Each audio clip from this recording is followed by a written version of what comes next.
Gwendoline de Bono. Gwendoline, bonjour. C'est un premier test pour le tout nouveau gouvernement.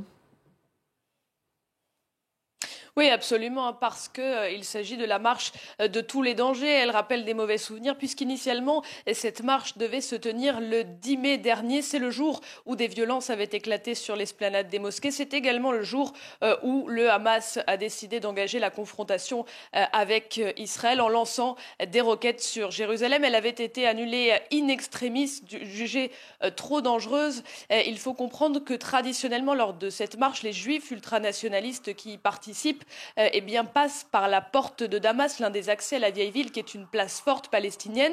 Ils traversent ensuite les quartiers musulmans de la vieille ville pour se rendre jusqu'au mur des Lamentations. Cet itinéraire est jugé provoquant par les Palestiniens. Alors il devrait être légèrement modifié aujourd'hui. Cette marche sera encadrée par des centaines de policiers, mais c'est vrai que le nouveau gouvernement risque d'emblée d'entrer dans le sujet qu'il voulait éviter, c'est-à-dire le conflit avec les Palestiniens, puisque sur ce sujet-là, aucun membre du gouvernement n'a le même avis ni le même positionnement politique.